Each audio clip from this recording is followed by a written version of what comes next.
Welcome to the Cantina Chatter podcast. Turn up your nostalgia.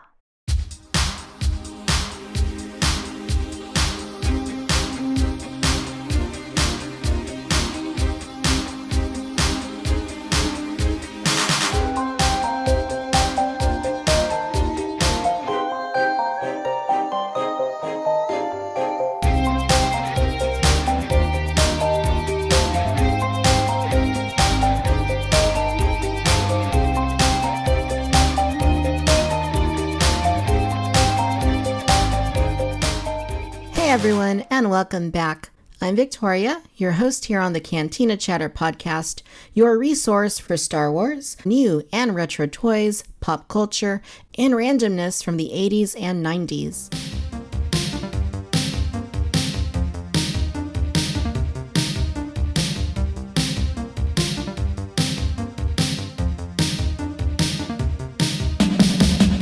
All right, you guys, so we're chugging right along with The Mandalorian, down to episode 3, and it's been quite a ride so far.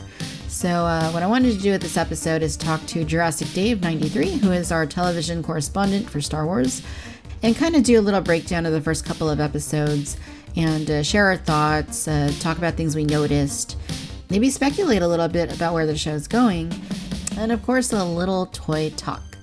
Before we get into all of that, if you watch me on the YouTube channel, then you no doubt saw my Coping with COPPA video that I published last week. So, as you guys know, if you watch YouTube, and especially if you watch like toy reviewers, and you've probably been exposed to COPPA, a lot of toy reviewers and a lot of channels for that matter that have nothing to do with toys are talking about it because it's kind of a big deal. So, COPPA began in 1998, I think, is when the law was passed. It's the Children's Online Privacy Protection Act, and the whole intent of it was to protect kids' information online. But a few months ago, YouTube actually got fined for collecting kids' information. We're talking millions upon millions of dollars. Now what they're going to do is basically put the burden on content creators to say whether or not their videos are for kids. And I guess if the FTC finds you in violation of saying that it's not for kids, but it is, that, you could get fined up to like $42,000 or something. It's pretty crazy.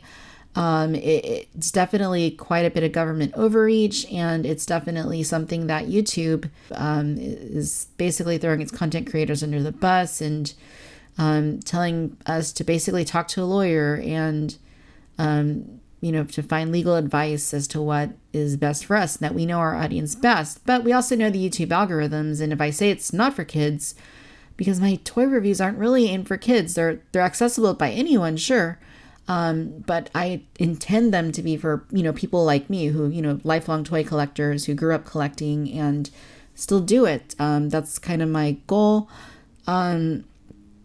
So there's a lot of things that aren't clear. A lot of people have made videos on it. A lot of people are talking about it. And ultimately, we're not sure exactly how it's going to play out. We don't know if it's kind of just I don't know. There's a lot of possibilities at this point. It could end up the way people are speculating, or it might not. There's just not really a good thing to do, because if I say my videos are not for kids and they find that they are, or that the kids are accessing them, then I could get in trouble. Yet if I say that they are for kids, I might not get in trouble, but I don't make any more money off of them because personalized ads are gone. They don't show up in search results. Subscribers don't get notifications. It's really, really, really not a good situation, like no matter how you slice it. So in my video, I basically said that, I'm going to cease doing toy reviews after this year. I've loved doing the toy reviews. We started them back in April of 2013. And basically I wanted to showcase my toy collection and, review new products of all kinds from different companies, different franchises. And yeah, it obviously grew from that into different things like the interviews, like toy coverage from conventions. I have quite a few published articles on, a bunch of websites. I have the toy photography. I have the podcast. I've met a lot of great people doing this, other content creators, and, made friends through it. So it really is kind of sad, but at the same time, I can't really think of what the right thing to do is. Maybe as time goes on and we see how it plays out, maybe that'll change. I'm kind of okay with it. I'm at peace with it. I don't know that I ever set out to do toy reviews like forever. So if this is kind of the end of it, then, I'm okay with it. It's going to push me to do other things. I have so much to offer. There's a lot of other things that I do want to do as well. And I'm proud of everything the channel has accomplished. I'm super proud of the fact that based on the YouTube analytics that my audience is split basically down the middle, female and male. I think that's phenomenal. And, the channel's grown quite a bit. We're approaching 23,000 subscribers. There's over 700 uploads. The channel's been viewed in every single country in the world by over 15 million people. That's just mind-boggling. I never anticipated that would happen. But from where we're at, there's just really no good options. So I'm going to put things on ice for now and, see how it plays out. But again, if it doesn't work out to where I can continue doing the toy videos, that's fine. There's a lot I want to get to. There's a lot I want to talk about. So stay tuned for that. As we get closer to January, maybe we'll have a little bit more information. The FTC is still seeking feedback for the next week or two. So if you want to leave them a note, I'll throw a link in the show notes. Go ahead and do that.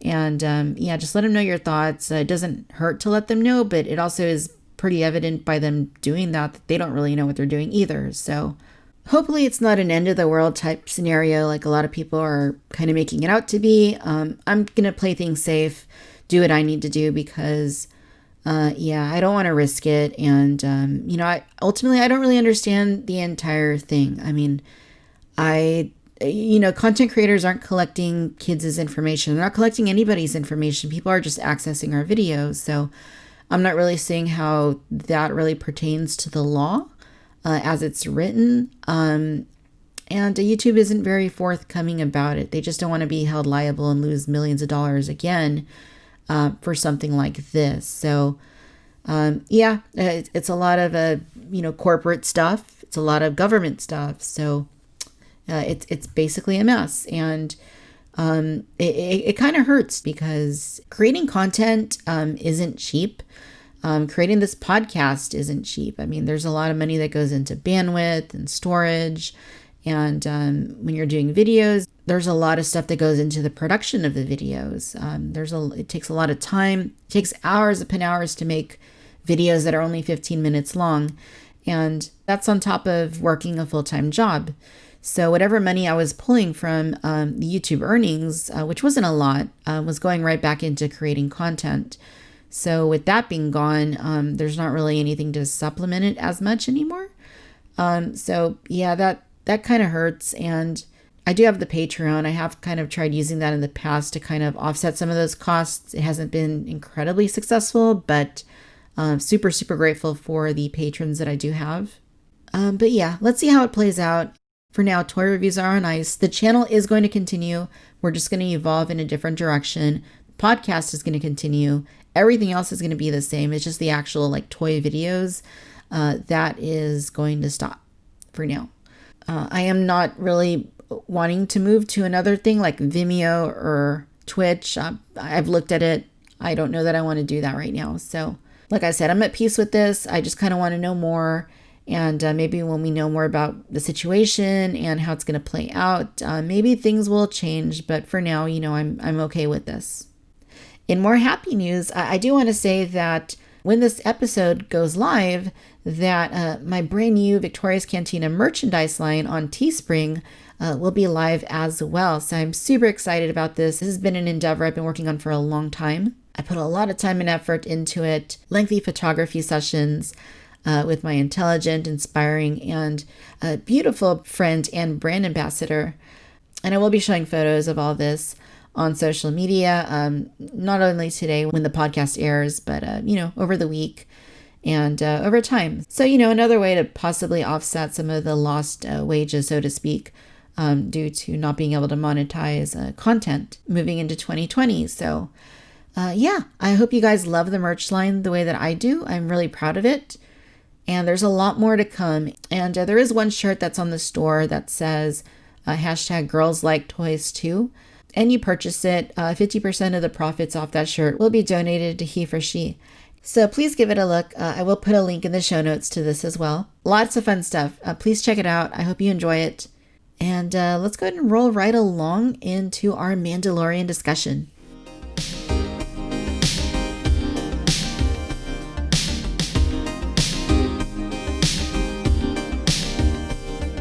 All right, so my guest on this episode of the podcast is Jurassic Dave 93 from social media. He's a contributor here on Cantina Chatter for Star Wars TV. So Dave, welcome back. Hi Victoria, thanks for having me back. I'm real excited to be here today talking about The Mandalorian.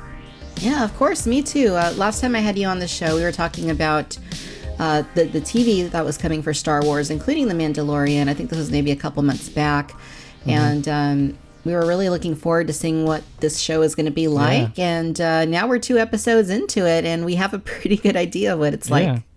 It's nice to finally be talking about something and know what we have instead of speculating and breaking down trailers or whatever we were doing before. Yeah, totally. Yeah, so Disney Plus is, the big new Disney streaming service that just released. And, it just came out last week, right? Just like barely. Yeah, Tuesday a week ago, the 12th of November. Yeah. So that was something I was really looking forward to. I mean, I love Disney, Disney movies, all kinds, the animated, the live action, the Star Wars, Marvel. I mean, they've kind of got their hands in basically everything at this point. So I was really looking forward to the idea of a Disney-centric app where they have all of their films and TV shows, or most of them at least, available. So that is awesome. It's only $7 a month. It's even less if you pay for the year in advance. Yeah. And I jumped down that right away, downloaded the app. Day one, I told my husband, we're sitting down, we're watching The Mandalorian tonight, and that's what we did. Awesome. Yeah, I know my kids are in love with it, watching all the Disney princess movies they can get their hands on, watching the Disney Junior episodes of the shows they like, and it's been pretty awesome. I think every day it gets a lot of use in my house. Yeah, that's great. Mandalorian is out. We've seen the first 2 episodes. There's another episode dropping tomorrow, and now that we're 2 episodes deep into the show, I kind of want to talk a little bit about, what the show's been about, just kind of briefly recap the main points of it, talk about the things we liked, maybe didn't like so much, things maybe that we're wondering about or looking forward to. And then I want to talk a little bit about toys, because I don't think any Cantina Chatter episode would be complete without a little bit of talk about some toys. So, let's get right down to it. What are your thoughts on The Mandalorian so far? Initially, that first night I watched the first episode, I didn't know how to take it. I had been seeing the hype building all day long on social media, and I was getting hyped for it. And I watched it, and I think I was a little too critical of it. Maybe I was a little confused by the music. It's not typical what we've seen Star Wars music on the big screen. And it took a little bit to take it in, and I liked it. I was like, that was good, but maybe I wasn't as hyped as I'm seeing everyone else on social media. But rewatching the first episode a second time is when I really kind of fell in love with it, and I got it. That the music set well with me the second time. I got where the story was going, and I'm hooked now. Yeah, the music is, in fact, very different from anything we've ever heard in Star Wars before, especially anything live action. It's totally different. Yeah. But I actually did want to bring up the music because I think that's one of my favorite elements of this show. Now that I've kind of gone back, I've seen both episodes twice now. I just rewatched it today, and I really like it. It really has like a westerny sci-fi type vibe to the music, and I think it's just really fitting, given, that this isn't about what we were used to seeing, like the Jedi and, all the typical Star Wars stuff we usually see when it comes to live action Star Wars. I think it's really fitting for this particular show, at least so far. Yeah, I mean, we're not dealing with the entire galaxy like we are in the saga films, and it is more intimate, so the music, it does fit what they're going for, with just following the one character around in that kind of Western setting that they're kind of going for.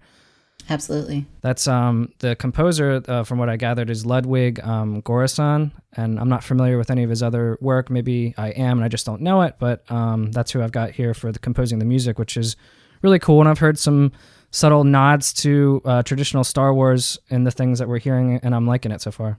Yeah, I think in that first episode, too, there was a little bit of Beethoven mixed in there also. Yeah. Yeah, I like it so far. I mean, I don't when I watch something for the first time, I don't like completely absorb the music. And I think when I was rewatching, it's when I really kind of started noticing things about it a little bit more. And I kind of found it to be a little more fitting than maybe I did the first time. But yeah, no, it's been great. That first episode, sitting down watching through it, I mean, I was just like, they had me like on the edge of my seat the entire time. Like, I loved it right from the get-go. Like, everything about it was just like really spoke to me as like, a lifelong Star Wars fan.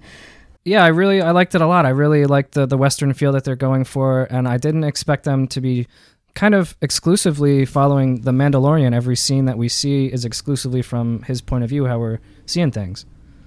Yeah, and I think that's one of the cooler aspects of it. It is very focused. It's not like a widespread thing like it is, when you're watching the films, where, you get points of view from all the different, sides and characters. This is strictly The Mandalorian. It follows him around. It's from his perspective.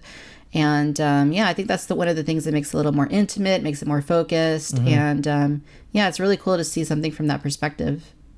Definitely. The first episode was directed by Dave Filoni. I believe it's his live-action directorial debut. Of course, we know him from Clone Wars and Rebels. And it's written by Dave Filoni. And we open up following The Mandalorian on an ice planet. He's got a tracker. He enters a bar in the beginning. You see there's a little bit of a scuffle. He spills someone's drink. A fight ensues. And the Mandalorian kind of kicks everyone's butt and shows them who's boss right in the beginning of the show. Yeah, that beginning I thought was just great. Like his entrance, like everybody looks, very, very much like what you'd seen in a Western, the saloon, the doors outlaw. swinging. The outlaw comes in, and it was pretty brutal though. I mean, I love seeing that squid head character. I mean, that to me, that was like really awesome because we've never seen like a CG, like enhanced like squid head. But he died pretty brutally, I gotta say. Yeah. I like the opening up and hearing another alien language being spoken instead of basic every time. I like it better than like in Solo where you have like a funny voice. I like the subtitles in the alien language. That really struck me as traditionally Star Wars. Yeah, totally. Now, the person that he's hunting at the beginning, or the alien that he's hunting at the beginning of this first episode is, do we have a species name on that or a character name? I came across it. I didn't write it down in my notes, but the character's name is Mythrol, if I'm saying it right, and that's played by Horatio Sands of Saturday Night Live fame. Okay. Yeah, like initially when I saw the episode, I think that's maybe one of the things that kind of stood out a little bit more to me was that this alien kind of seemed a little non-Star Warsy. But I think it kind of grew on me a little bit as it went on, and having rewatched it, I think I liked it. It sat with me a little bit better. Yeah, I'm a big fan of Horatio Sands, and I didn't recognize him on first viewing, and I knew he was someone that was funny, but I just wouldn't put my finger on it with all that makeup on. Yeah, a lot of blue. Yep. So the Mandalorian, then after he kicks everyone's butt, he approaches Mythrol and shows him the puck that there's a bounty on his head, and he proceeds to tell him it can take you warm or cold, which you could take a couple of different ways, after you see the rest of the episode. Yeah. And they make their way back to find a speeder to get back to the Mandalorian ship. Yeah. I didn't pick up on that the first time. I thought he literally meant, I can kill you or I can take you alive. Yep. But then, when I rewatched it, I was like, now I got it. Yeah. Yeah, that was a great moment seeing like all the, the carbon frozen, bounties that he's picked up. And, just kind of that little interaction with the Mandalorian in the ship, after he's captured him and he just kind of like giving him the silent treatment. I thought that was all great. Yeah, it shows, he's mostly business. He's at his work. He's not a conversationalist. And I guess the frozen and carbonite thing has made its way around to the other Mandalorians, I guess, right? Yeah, totally. As the show goes on, we see, he travels to this other planet. Do we know what planet this is quite yet? I haven't come across yet what the actual name of each planet is yet, but it's kind of like, looks like I don't know, like a market and stuff where he goes to get his bounty. Is that what you're speaking of? Yeah, it looks a little bit like Galaxy's Edge, like Batu. Yeah. Yeah. I can see that now you say that. Yeah, I just went for my second visit to Galaxy's Edge this past Friday, cool. and that when I was rewatching the episode today, I was like, oh, that that looks like Batu. Would have been a cool tie-in if it was, but they never really confirm.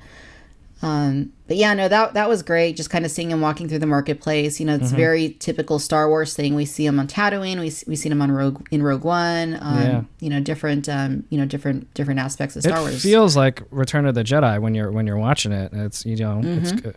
It's cool. It does. And then seeing was it Monkey Lizard? Yeah. Oh, yeah. I forget what the proper name is, but yeah, you see the one getting roasted and the other one watching, like Salacious Crumb. Kowakian Monkey Lizard. That's what it's called. Kowakian Monkey Lizard. There you go. That was. I got a huge laugh out of that when I saw that. One's roasting and the other one's just kind of like there, like dreading his fate. That was a great touch. And they do a good job of. It looks practical, and there's definitely lots of CG in the show, and it's real seamless. It is. It looks really good. You could definitely tell it's practical, and looks just like Return of the Jedi, like you said. So, but yeah, so we see glimpses of other aliens that we're a little familiar with, like Jawas, and you see a few different. I think there's some Rhodians that are kind of roaming around, and so yeah, you're getting all these first glimpses of things in this show that are familiar, and I think that that's one of the things that's sat well so far with a lot of people. Yeah, it's just familiar enough, but also know that it could be. It's like something from the original trilogy, but it's not. It's new. It's right. Cool. Yeah. So he gets to meet Greef Karga, which is played by Carl Weathers, which seems to be the guy that's in charge of divvying out the bounties paid. We see that the Mandalorian refuses Imperial credits. We know it's about 5 years after the fall of the Empire, and he has obviously something against the Imperials, which could be with the Great Purge or something to do with Mandalore. We don't quite know yet. And it seems like the Empire was keeping the guild alive of the bounty hunters, and maybe he's a little bit too costly for some of the jobs he's looking to get. So he asked for a bigger job, and he's obliged by Carl Weathers. There's another bigger job out there that pays, but it's a little bit shady.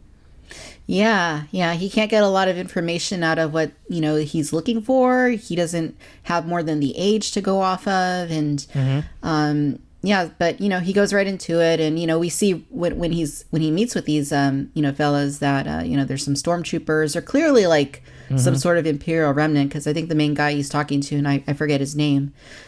It's just the client is all he's addressed by, played by Werner Herzog. Okay, the client. So yeah, he's wearing like an Imperial necklace. I noticed that on my second viewing, and then he's also got that other scientist guy there that he's wearing an Imperial style outfit. That's Dr. Pershing. And don't ask me to pronounce his name. I'm going to butcher it. It's Ahmed Batahi, I believe. Okay. His costume kind of reminded me a bit of when you're in Rogue One, when, they go to Edu, and, they're, you see the scientists there. Kind of similar vibe to that. Yeah, definitely. I've heard rumors on the internet that the symbol on his sleeve is one like Camino. So people are theorizing maybe that has something to do with the cloning. Did they clone something, which we'll get to later in the episode? Oh, interesting. Yeah, that's an interesting theory. So he accepts the job. From there, he goes on to, he travels to this other planet, and I guess we don't have the name of it either, right? No, I don't have the name of that planet either, but I thought maybe it was Tatooine, but I don't think people are saying it is Tatooine. Yeah, the only thing, it looks like Tatooine, like when he flies towards it, like it looks like Tatooine. When he lands on it, it looks like Tatooine, but, we don't see, other than like the Jawas, which are referred to as off-world Jawas, which kind of cues me into it not being Tatooine. That's what I'm thinking. I mean, the toys written on the Black Series there say off-world Jawas, and their eyes are a different color, so I'm going to take it to mean it's not Tatooine. Right, yeah. So, so he lands on this planet, and, it's obviously a desert planet. That's nothing new for Star Wars. We have a lot of desert planets, and it's not Tatooine, so. And right when he gets there, he's attacked by Blurg, and he's actually saved by a new character we meet, Quill, played by Nick Nolte, or voiced by Nick Nolte. Yeah, that was a pretty neat interaction. Like, as soon as you see this new character, it's Like, I thought he was great, like, from the start. Like, you know, there's you don't really, like, figure anything shady about him. Like, as soon as he, like, kind of, like, comes up on top of his, you know, what is it, blurg? Yep. Yeah, like, it's just kind of, like, you know, you kind of feel like, you know, he seems like he's going to be a good guy. And, you know, he's got the rancher vibe. He seems like he's filled with wisdom. He seems confident. It's cool. I love that. That's going to be memes that I have spoken. Yeah, it already is. Yeah, no, that's great. So basically, Mandalorian has to ride on these blurgs, and he has to. That's the only way he can basically get where he needs to get to collect his bounty. So he has to learn to ride it. He kind of goes through a few trials trying to figure it out, but you know, he kind of calms down a little bit. He tames the beast, so to speak, and he's able to do it. And then they make their way off to this little, I don't know if we want to call it like a settlement or a little village. Outpost or something where these mercenaries are, that they're keeping the bounty that he's looking to collect. Yeah, so he gets there, and he's kind of scoping things out, and he happens to notice IG-11, the bounty droid, kind of just walking up like nothing else, like no surprise attack, nothing. He's just like walking up to it. Yeah, that was really cool. I loved how he was perched up on the hill, and I guess he doesn't have a rangefinder or anything like Boba Fett, and he's got that cool little telescope where he spots IG-11, and he's just, you know, the acting is great too. You can almost just see him rolling his eyes inside his helmet. Exactly. Yeah, I totally caught that too. So he sees the droid kind of walk up and then start creating, you know, mayhem, and, you know, he decides to head down there, and that's when all hell breaks loose. Yeah, that the back and forth, the comedy with him and IG-11, and the initiating, what does he say, self-destruct mode, where he's got the thermal detonator coming out of his, and it's cool. It's like a old-fashioned, you know, OK Corral gunfight. You know, they're pinned behind a pillar, and they keep trying to come out, and they just get pinned back by blaster fire. And he convinces IG-11 to split the bounty with him. And it's funny, IG-11's a droid, and he's more concerned about his reputation, that he would get the credit for the bounty. Yeah. Yeah, I thought that was great. IG-11 to me has been one of the absolute best things about that first episode. And like, you know, you growing up, I always saw IG-88. He's just kind of there in the background in Empire. He doesn't really do anything. He just turns his head. But to kind of know the full range of what these droids are capable of is insane. Yeah. I mean, when you see the bounty hunters in Empire Strikes Back, you're like, okay, yeah, but Boba Fett, that's the cool one. That he looks like you don't want to mess up with him. But you see these IG droids, man, that walk in, you don't want to mess with them. They'll tear you up. Yeah, like just his mobility and his speed. And I mean, I thought that was all like so cool. It was, you know, I mean, even though we've seen these droids before in Star Wars, like in Empire and also in the Clone Wars microseries, it's still kind of like a fresh like thing, because we've never seen them in action, and you know we had no idea, you know, of their capabilities. So it's really like a brand new thing, even though it's kind of something we've seen before. Yeah, IG-11, voiced by Taika Waititi, the director. He kind of is like the action star of this episode. You know, he's spinning around, he's shooting two blasters at once in two different directions. Definitely, it's a showstopper. It was really fun. Absolutely. So after a pretty intense gunfight with Niktos and you know, these all these, you know, these aliens that we see in Return of the Jedi, and I think there were a couple others like the wolf type characters, and I don't know if there was like Barada type, you know, all the ones that we see in on the skiff in Return of the Jedi, which I thought was really cool because I thought they looked great. So they have a really intense fight with these guys. Ultimately, they're able to take them out with, you know, super giant cannon that is, you know, pretty capable. Yeah, that was and, cool. It's like the Gatling gun in the Old West or something. He just hops right on it and just mows everyone down. It's cool. Yeah. So then they storm in, don't they? Yep. They I don't know if they use that cannon, but they cut the door down and just kick it down, you know, real cool style. Walking in there, and he's got it. The Mandalorian has his tracker out, and he's looking for the bounty, and he comes across this sort of like floating egg thing, and they pop it open, and he's real surprised. He says something about, you know, said it was about 50 years old, and in the camera shot we see some ears poking out of a blanket, and right away it's a giveaway, like that's Yoda or the Yoda species.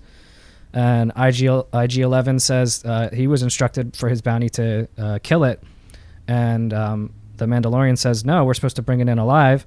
and you see a blaster fire, and IG-11 just hits the deck, and the Mandalorian has saved the baby Yoda, and they ET style reach out and touch fingers, and that's the end of the episode.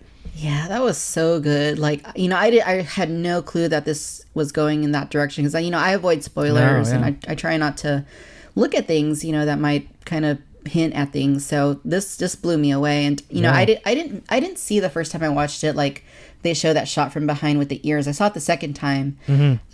So the first time I see it, you just see the front of its head, and it's like a baby Yoda. Like literally my jaw dropped, and my husband's sitting there. He's not a huge Star Wars fan, but he's watching it with me, and he's like, "Oh, is that a baby Yoda?" So I was like, "Yeah, that's so cool." Yeah, I didn't catch it first time either. Not till they show him from the front, but my wife caught it the first time, and she's sitting on the couch going, "Oh." I'm like, what? And she's going, "It's Yoda." Yeah, that was great. Just the way it ended, and like for me, that just sold me on the show. I mean, I thought it was so cool all the way up until that point, but then when I saw so this is kind of going to be like the MacGuffin, or this is what the story is going to be about. Like that just like totally sold me on it.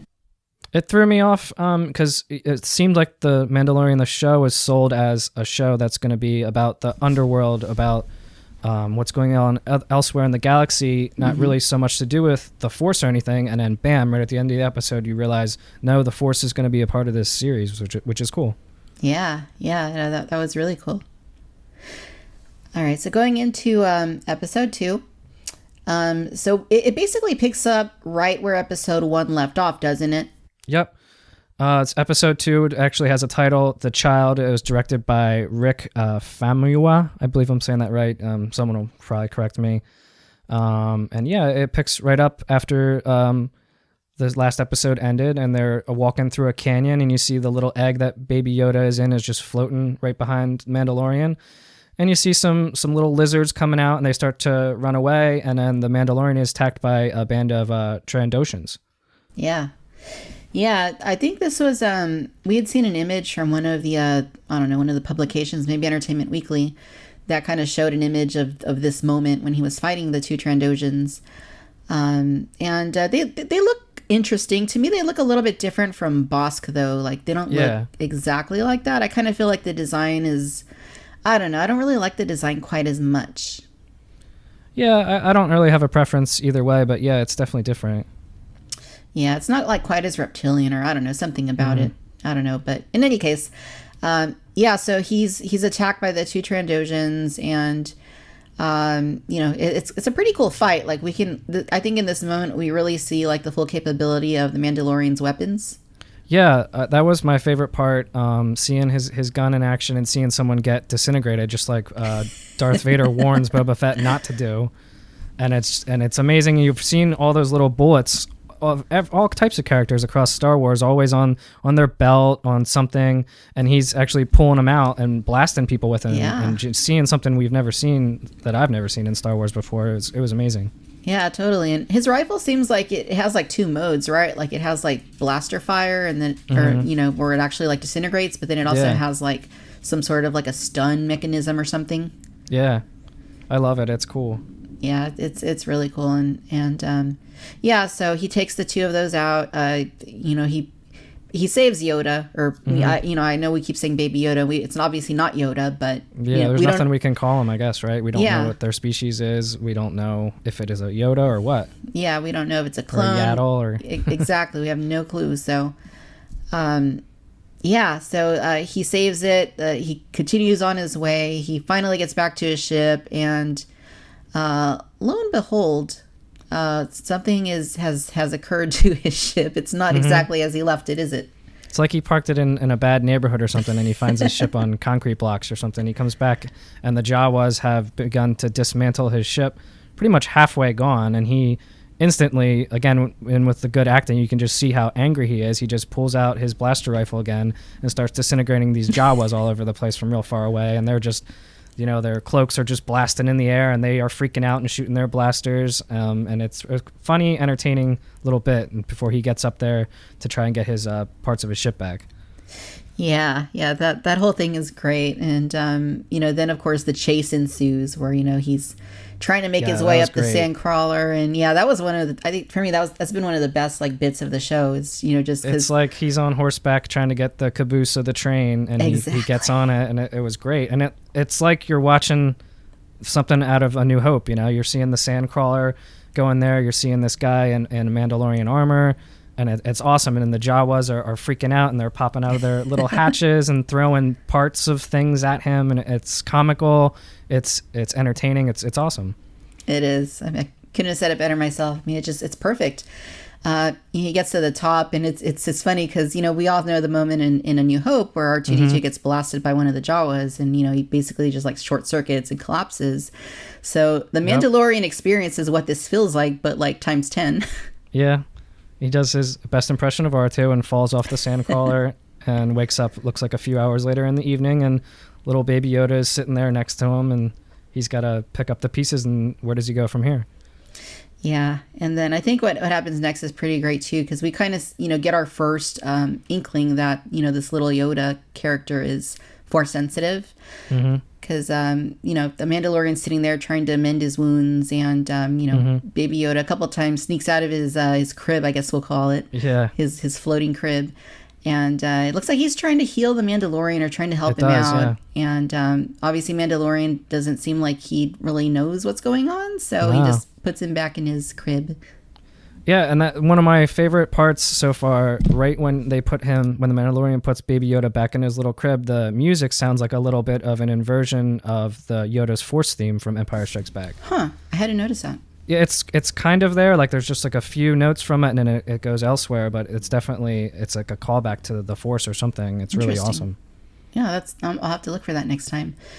That's great. So he puts Yoda in his crib, he shuts it, and then he makes his way, I guess, back to where he started, maybe back to kind of to his camp. Yeah, he goes back to Quill's ranch. And interesting note I took in my notes here, this is about more than 10 minutes into the episode, and this is where we get the first dialogue from Nick Nolte, which is really cool. We've gone all this time, and no one's really said anything other than some Jawa chatter and some screaming and fight sounds. Oh, wow. Yeah, and so he's like, the Jawa stole my stuff or destroyed it. Yeah.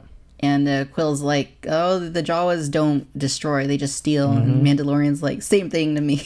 Yeah. He's talking to Quill, and Quill suggests that he will take him to the Jawas to get his stuff back, and that there may be possibly something he could trade for his stuff. And while they're going back and forth, they look down, and little baby Yoda eats a frog whole. Yeah, that was kind of unexpected. It's like, Jesus, he's so small, yet he can swallow a whole frog? That's crazy. And then so Quill hooks him up on a little trailer, and they make their way to find the sandcrawler. They come upon the Jawas, and understandably the Jawas are a little skeptical of the Mandalorian coming back after he just disintegrated some of their friends. And Quill recommends that he put his weapons down to talk to the Jawas, and the Mandalorian says something interesting, that his weapons are part of his religion. Yeah, it's a great line. So they sit down to talk with the Jawas, and they start like teasing him about his accent, the way he speaks, Jawa, and he just busts out his flamethrower and taunts them. I thought that was pretty great too. It was awesome. It just shows, how he's not down for this. This isn't part of what he thinks is business, and he has no time for this. But the wisdom of Quill, he's like, calm down. We're going to negotiate. Surely there can be something you could trade for.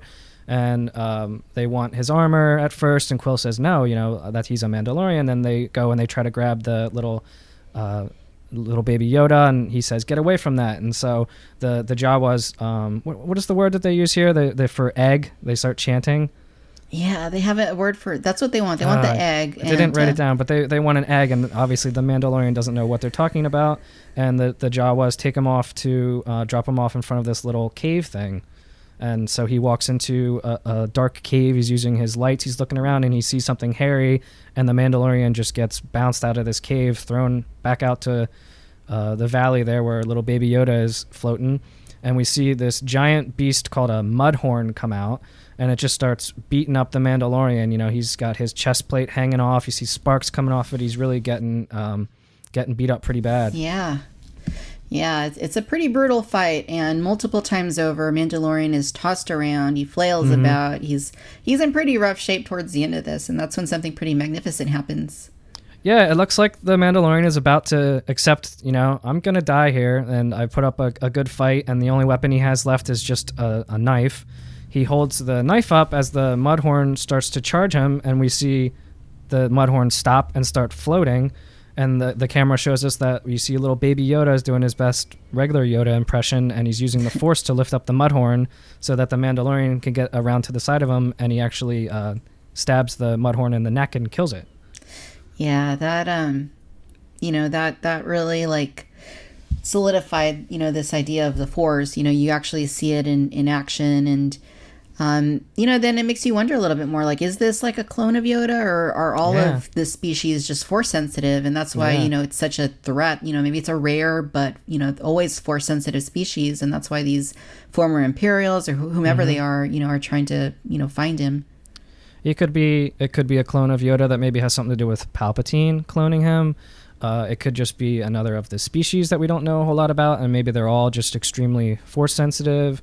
We don't know, but it really sets us up for, is this where we're going in this series? We're going to find out more about this child. Yeah, totally. So basically the last thing that happens in this episode is, he gets the egg, right? He takes it back. The Jawas are happy. They eat it, and it's basically like a giant Cadbury egg or something. And so they give him his parts back. He goes back to his ship, and then Quill helps him to rebuild. Montage there.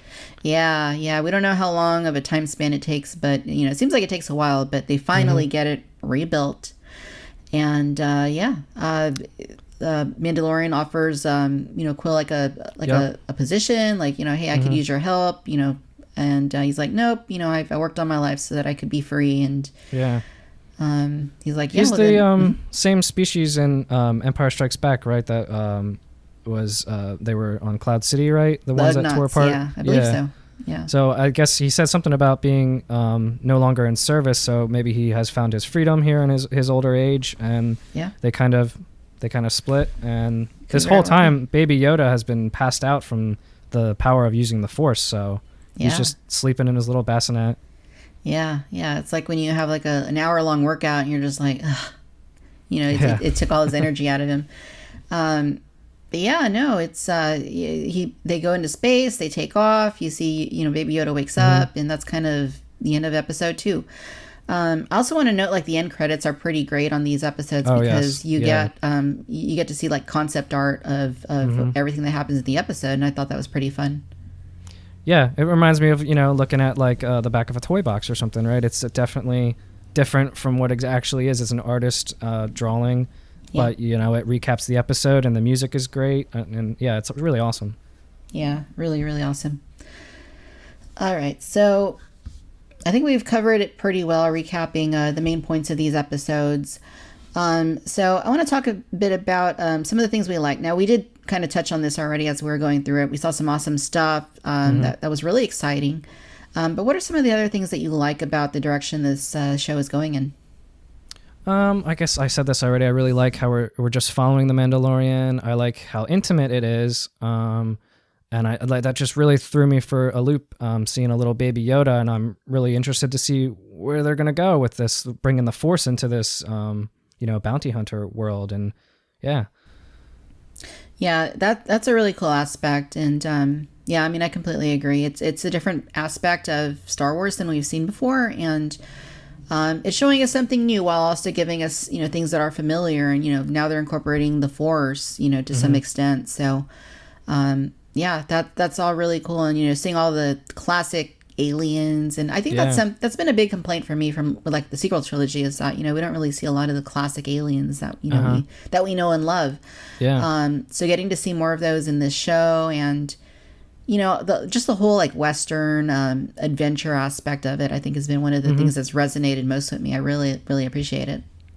And as far as complaints, I haven't really heard other people complaining a whole lot about this show. Any complaints that I had, I'm quickly over on second and third viewings of the episodes. Like I said, some of the things, the music was different, took me a second viewing to get used to.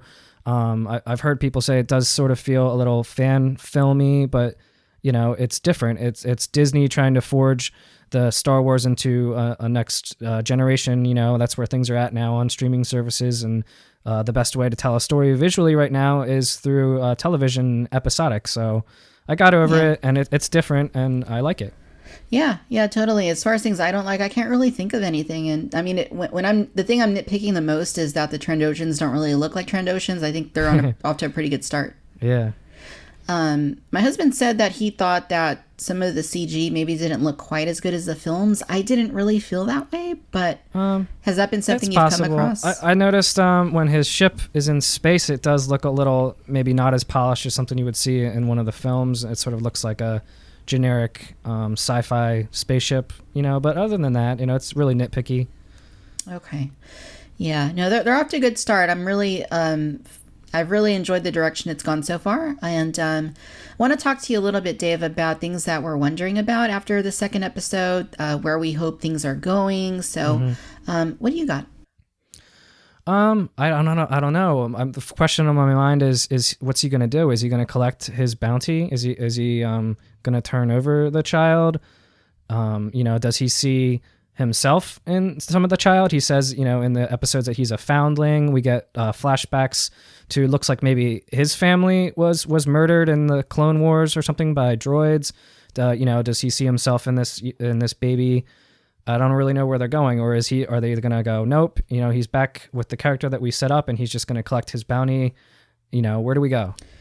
Yeah, I'm definitely picking up, that vibe that, Mandalorian's had a hard life. He's had some really awful experiences, and it seems to some extent, that he can relate to Baby Yoda, that he can relate to not having, a family. He's been on his own. Maybe we don't really know his Mandalorian's backstory at this point. He's obviously a Mandalorian, but we don't really know like how he became one, or if he was born one, or exactly how that works. So that's something I'm really looking forward to learning more about. I'm looking forward to learning more about the Mandalorians. They were in that little underground like market kind of hangout place for other Mandalorians, where he had his shoulder pad forged. And we don't really know, I guess, right? We don't know what happened to Mandalore. We knew the Empire had a siege against it, but we don't know. Are they spread out throughout the galaxy? Is Mandalore still exists the way that we left it in Rebels with Sabine? So that's something that I'm looking forward to seeing. Is the Mandalorian, is he actually Mandalorian, or can anyone become Mandalorian, just by putting on the armor? Those are things I'm looking forward to seeing.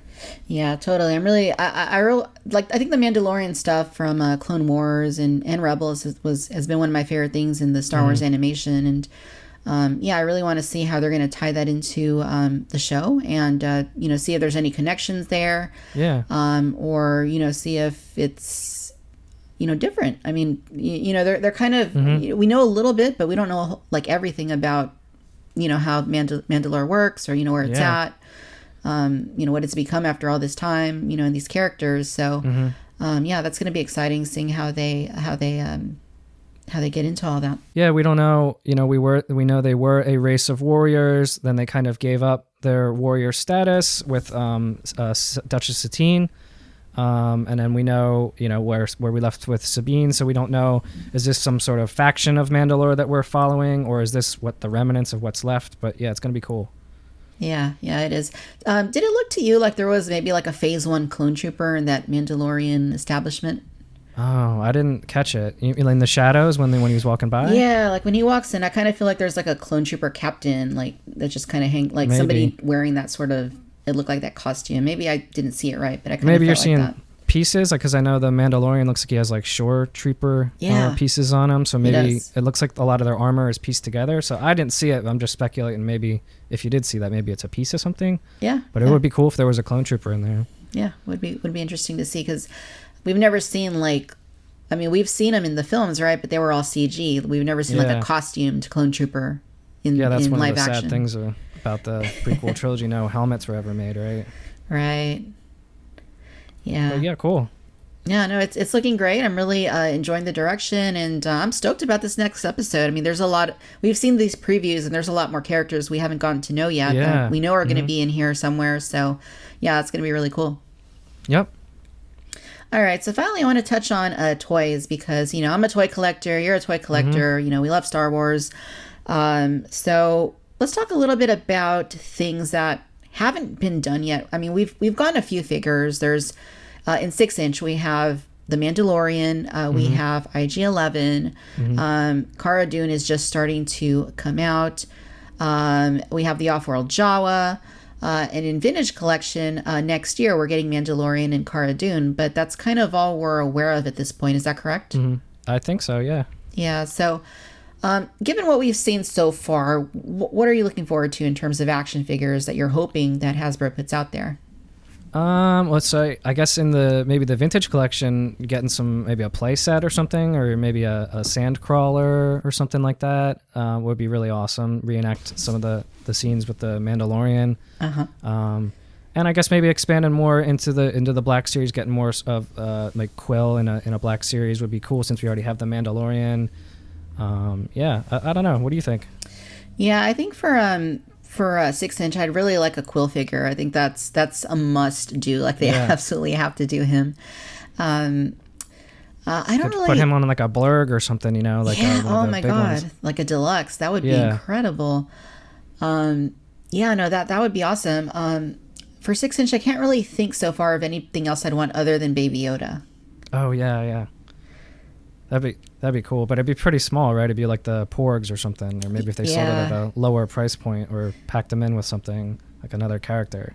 Yeah. Or maybe they could do a deluxe. It's Baby Yoda, but he comes with his floating, cart. Yeah, that'd be cool. I'd buy that. I would. For Vintage Collection, we know that Cara Dune and Mandalorian are coming. 3 3/4 inch. I think. I'll buy anything they want to do. I mean, if they want to do the Off-World Jawa, Quill, Imperials. I think they're also actually, now that I think about it, they're doing a Remnant Stormtrooper next year. Oh, yeah, I did hear about that. Yeah, so there's that. What I'd really love to see would be a Razor Crest vehicle. But, I mean, let's be honest. If they did that in Vintage Collection, it would be at least $200. What, the X-Wing was, 100? Yeah. Poe's X-Wing? Yeah.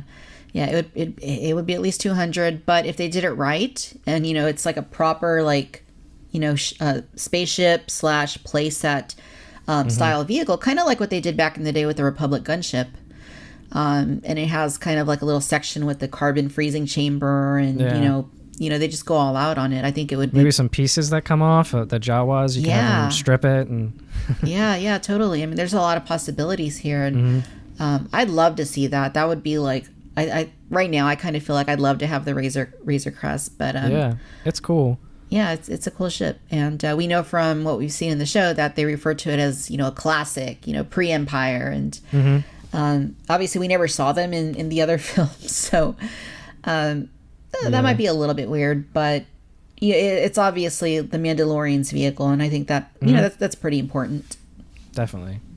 Like we scratch the surface, I guess. As we get some more episodes, I'm sure there'll be other things we'll be begging for. So, that was a lot of stuff. I think we just mentioned from just about an hour of footage, right? So, bring on more. Yeah. How long are the episodes timing in? I think the first one was about 40 minutes, and that includes the credits. And the second one, I think, was closer to like 33 minutes. Okay. So we don't know if they're going to get longer or stay the same as we go along, but it's good. It's fine.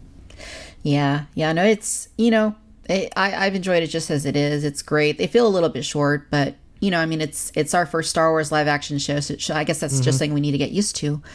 I really like how they're releasing them weekly because we have time to digest them, watch them over and over again, sit down and talk about them. Because otherwise, if it was just like Netflix and we binged it all, no one would be talking about the show in 2 weeks. Yeah, exactly. And in the previous episode, I was talking to Tom Charlton about that, how, it's cool that Netflix does that, but, I'm not a person who really binges. Like, I kind of like to take my time and absorb things and think about them. And, the thing is, if you binge something over like a weekend or something, it's like, okay, now what? Yeah. And I guess you could always move on to another series, but, I kind of appreciate this more slow drip sort of way of doing it because... Yeah. I think Tom mentioned in that last episode that, when you binge, you don't really have the water cooler moments. And I think that's one of the good things about doing it weekly. It's memorable too. I'm a big Stranger Things fan, and we'll sit down and we'll watch like a season in 2-3 days, and then the next season comes around and I haven't ever watched the episodes a second time, and I'm like, what happened? And then like, sitting down and watching this show, I've watched the episodes multiple times and I'm getting a good feel as to what's going on, and I feel like I'm going to absorb it more. It's going to be more important to me, especially being Star Wars. Yeah, totally. No, I'm totally down with The Mandalorian. I've really enjoyed it so far. It to me, it just feels like, Jon Favreau's put his heart into this, and, it definitely feels like it's come from somebody who is passionate about Star Wars and, has grown up with it. So, I love it. I've been blown away by what they've done so far. And, I know you're only 2 episodes in. I know realistically we can't really say, it's the best Star Wars since the original trilogy. Some people are saying that, but I don't know. After 2 episodes, I'm kind of starting to think I kind of feel like I can see that a little bit right now. Yeah.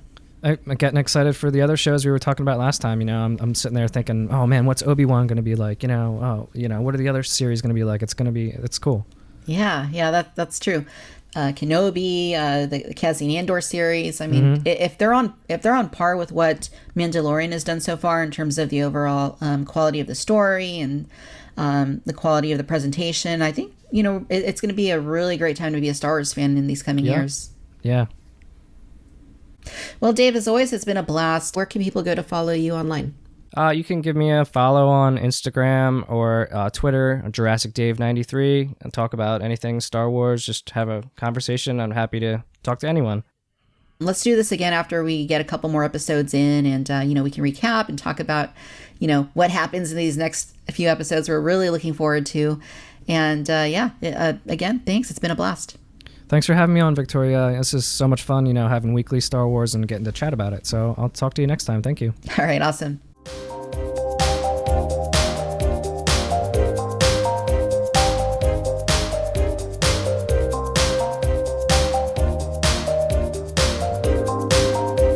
If you aren't already, subscribe to the place it all started, the Victoria's Cantina YouTube channel, where I review new toys and showcase retro toys from the past. You can also follow us for news and updates on Facebook by looking up Victoria's Cantina, toy photography on Instagram at Victoria's Cantina, and a constant drip of toy-related and other random and nonsensical tweets on Twitter at Vic's Cantina. If you're so inclined, we are on Patreon. Gain greater access to Victoria's Cantina by becoming a Patreon Cantina patron. For as little as $1 a month, you'll help to keep the show going and also get exclusive content such as access to a private Twitter feed, early access to toy reviews, and behind-the-scenes featurettes. And if you can't, but you still want to help us out, one of the easiest and most helpful things you can do is leave us a review over on Apple Podcasts. It only takes a minute, so hit that 5-star rating and leave a note stating why you enjoy the show. It'll make us more visible on iTunes and help others to find our show. As always, I'm Victoria, and no matter where you're listening out in the galaxy, I'd like to thank you for tuning in to the Cantina Chatter podcast.